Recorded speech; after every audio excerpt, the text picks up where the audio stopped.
turiko turiyumvira abandi bo muri kahise, murabizi biratworohera kubona ibibi bakoze mbere no kubacira urubanza rubereye,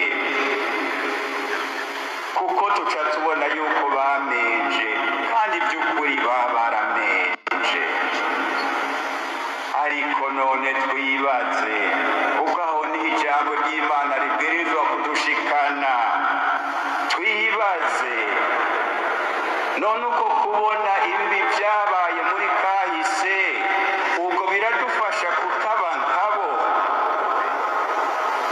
Ubwo Yesu yoza asanga turi mu byo turimwo, ntiyohava atubwira ati namwe mumeze nk'abo mu gihe ca Rwagasore. Ubu nta basa na ba Rwagasore nkumbure twoba tubandanya dutoteza canke tudatahura mu migambi yabo, dukumira, nkumbure mbere turondera n'ukwikiza, kandi ibyo byose tukabigira twibwira ngo ni ugukura ivyatsi mu kayira kugira ngo turengane. Umugwi wa kabiri Yesu yakariye wari ugizwe n'abantu bari baranonosoye iby'amategeko y'idini ry'Abayuda. Abo nawe yababwiye ati muragowe mwabahinga b'amategeko mwe, kuko mwatwaye urufunguruzo rw'ubumenyi, ntimwinjiye ubwanyu, muca mubuza n'abari kwinjira. Duhereye ngaho twese tuca twumva ko nk'indongozi dushinzwe abandi ntidukora inabi gusa mu gukora ibibi, turanakora nabi mu kudakora ibyiza twabwirizwa gukora ngo abandi bakire. Aba ba Rwagasore bemera bakaba injungu, ico nico babwirijwe kutwigisha. Hamugira uti ndagwitamwo nyene ndagoge, nintogorora ndogorora, nintogorora mugabo igihugu kirogorora. Udafise uwo mutima wamugira ngo kizima ata nabi ndiko ndakora, ata nabi uriko urakora, hari ico uriko urakiza. Niko tubwirizwa kuza turibaza. Iyi ndongozi idakoze ico yabwirizwa, naho uba ngo mu by'iterambere ntiba yihemukiye gusa, kuko nayo nyene iburiramwo iryo terambere, iba inahemukiye cane cane abishinzwe bari bakeneye cane iryo terambere, barifashijwemwo n'indongozi. Nk'uko muhejeje kuvyumviriza rero, ibintu biraboneka ko bibandanya kugenda bihindura isura.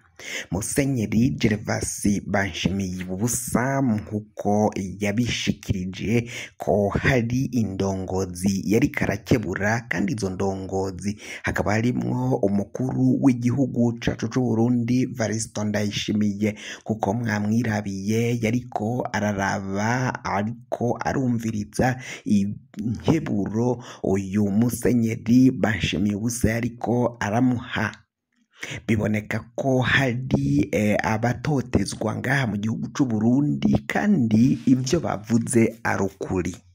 Amatora yaribwe. Kiliziya Gatolika abasenyeri bose bateye ko umukono ko amatora yibwe, batera ko igikumo ku itangazo basohoye rifise utunenge dushika kuri 6 twose twibonekeje muri aya matora aheze y'abashinga amateka n'abajenama b'amakomine. Aho rero ubutegetsi bubona ko bw'ivyo ayo matora bukaba bwatanguye gufata ku minwa buri umwe wese ashaka kuvuga ku vyabaye muri ayo matora. Abasenyeri batandukanye nk'uko biriko biragenda bivugwa, bakaba bahagurutse basaba ko umupatiri wabo Butoyi Paul arekugwa agasubira mu mabanga yiwe yo kuvuga ubutumwa bwiza ngaho muri paruwasi ya Gitaza, ni ngaho ni mu Rumonge nk'uko bica bivugwa nyine nk'uko amakuru ariko aragenda abishikiriza.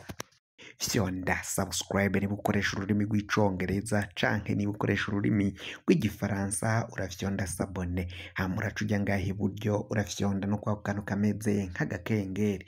Amakuru, ibiganiro dutoza umwanya ku mwanya bizoja bigushikira aho uzoba uherereye hose kw'isi.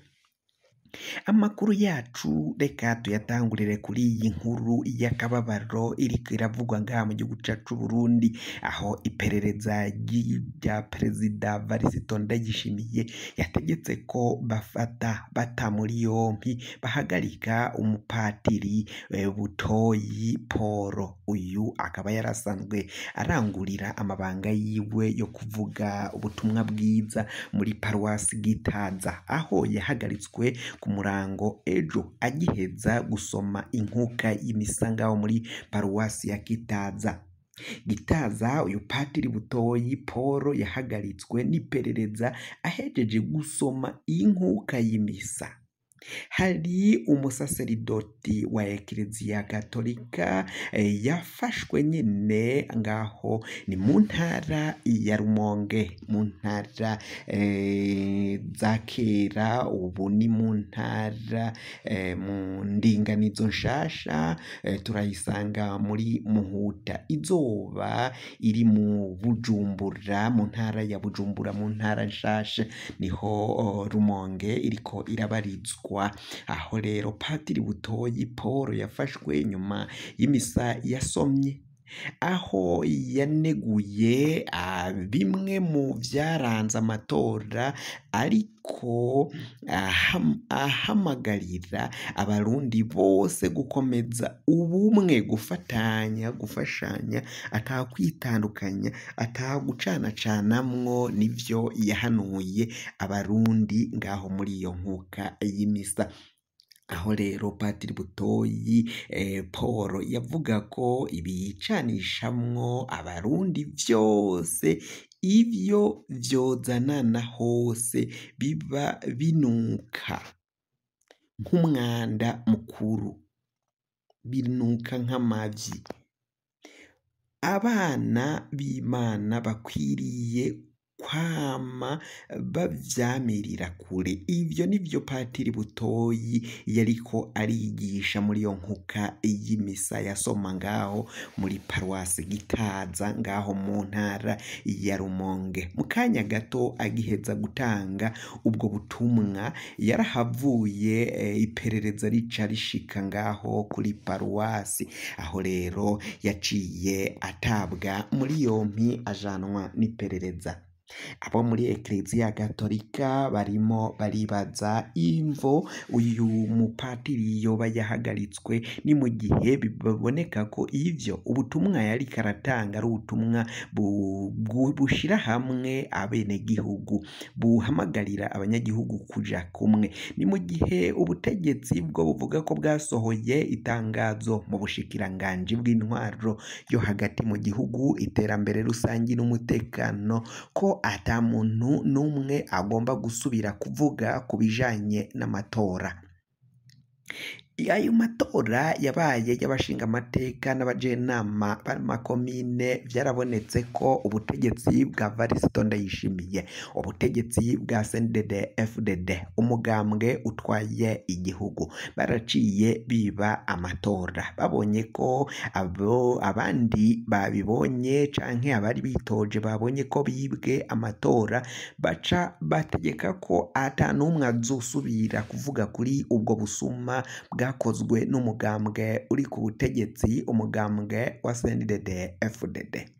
Patiri rero kuba yari karahamagarira abenegihugu ko bagomba kuja hamwe bakishira hamwe, ntihagire uzoza bacanishamwo afatiye kuri iki n'iki, iyo cozanana hose ariko arigisha iperereza ry'Uburundi ryaraciye rihita rihamagara abari ngaho mu Ekereziya, baca barahamagara ko patiri yasubiye kuvuga ku matora, kandi ivy'amatora umushikiranganji Maritino Ninteretse yaraciye abihagarika ko atawuzosubira kubivugako. Ivyo vyose biraboneka ko rero ni inkuru ziriko ziragenda zivugwa ngaha mu gihugu c'u Burundi, hakibazwa mbere Evaristo Ndayishimiye yoba ari umukirisu, tubona ahetse umusaraba, tumubona yambaye ishapuri, ibintu nk'ivyo, yitabiriye inkuka z'imisa zigiye zitandukanye. Nyamara bamwe bati Evaristo Ndayishimiye umengo ni intambwe yinjiriye Ekereziya Gatolika, kuko ivyo ariko arakora nivyo iperereza ririko rirakorera abenegihugu, abanyagihugu, abakirisu Gatolika, ngo ntabo ari ivyina ngaha i Burundi. Biraboneka ko ari ubukoroni ariko arazana mu gihugu cacu c'u Burundi. Si uyo mupatiri yavuze ku vy'amatora wenyene, none barabaza kuki Deniza Bucumi Nkurunziza yarigishije avuga ko hari indongozi zabuze ubwenge, cane cane aravuga abakuru b'imigambwe, na Colonel Reveriyano Ndikuriyo ni umukuru w'umugambwe wa CNDD-FDD. Evaristo Ndayishimiye ni umukuru w'igihugu. None ko Denize Bucumi Nkurunziza yaciye avuga kuri ivyo vy'uburongozi, yigisha avuga ko hari indongozi zabuze ubwenge kandi ko ngo zishobora no gutuma abanyagihugu bahahonera, ubwicanyi bugasubira kugwa, ibara rikagwa ngaha mu gihugu cacu Burundi. Ngo none we ko ataciye hagarikwa ujya mu patiri we, none ni gute iperereza ryaciye rimuta muri yompi? Bamwe bati Varisito Ndayishimiye biraboneka ko ni intambwe yinjiriye Ekereziya Gatolika, atabukirisu afise. Uyu mupatiri ariko ararengana. Ubutegetsi burafise ikimenyesha makuru citwa Murundi Cakenge. Murundi Cakenge ni ikimenyesha makuru c'ubutegetsi gikoreshwa na CNDD-FDD mu kunenga no kugutuka abatavuga kumwe n'ubutegetsi canke uwavuze amabi y'ubutegetsi. Ico kimenyesha makuru Murundi Cakenge nico gihita kiza kikandika kivuguruza canke kivuga ko ivyo umuntu yavuze, umuntu naka yashikirije ari ububeshi busabusa. Cane cane arakunda kwibasira Pacifique Nininahatswe. Muri ico kimenyesha makuru Murundi Cakenge baciye bandika basevya baharabika cane uyu mupatiri Butoyi Poro. Uyu mugabo akoresha Murundi Cakenge yarengereye cane, yarenganye aho yaciye avuga vyinshi, ibitutsi vyinshi yatutse uyu mupatiri Butoyi. Bikaboneka ko ubutegetsi bwa CNDD-FDD butagira ico bwubaha, butagira ico busonera. Benshi baravuga ko bugomba gukugwa kuko bugeze ku muhero, aho batanguye kubahuka abihebeye Imana. Akarorero bamwe bati mwararavye ivyabaye kuri Jean Baptiste Bagaza agiheza kubahuka abihebeye Imana, patiri, abasenyeri, Ekereziya Gatolika, ivyaciye bimushikira. Bati ubu butegetsi bwa CNDD-FDD nabwo bugeze ku mpero. Ubuhanuzi bwaragiye busohoka ijya nino, mwaragiye mwumviriza abahanuzi batandukanye bavuga ku bijanye n'ubu butegetsi bwa CNDD-FDD, bavuga ko bugeze ku mpero kandi ko ibimenyetso vyagiye biraja habona ko cane cane Varisito Ndayishimiye we gupfa Imana yaramutanze, nta n'icizo kogwa. Biraboneka kandi ariko arakora ubusema ngaha mu gihugu c'u Burundi, naho avuga ngo n'umukuru w'igihugu, ata mukuru w'igihugu amurimwo, siwe atwaye igihugu nk'uko bibandanya kugenda vyibonekeza. Na Deniza Bucumi mu buhanuzi bwiwe naho ataciye atomora gavuga izina ry'indongozi, yavuze ko babuze ubwenge, abona ko Burundi butwawe n'abategetsi badafise ubwenge, badafise kuraba kure, kandi ngo naho babahaye impanuro ntibaca bazumva. Yarabahanuye baranse kumva, nawe yarayobewe. Kugira ngo amakuru mwene nkaya aza gushikira, wafyonda subscribe niba ukoresha ururimi rw'icongereza, canke niba ukoresha ururimi rw'igifaransa urafyonda sabone, hama uraca uja ngaha iburyo urafyonda no kwa kantu kameze nk'agakengeri.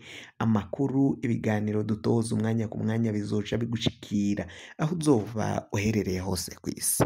Mwe mwajeje gufyonda subscribe, kandi tukaba tubakengurukira cane, muri abo kubahwa. Amakuru yacu nakagaruka, nagahwane, ndabikebanuye.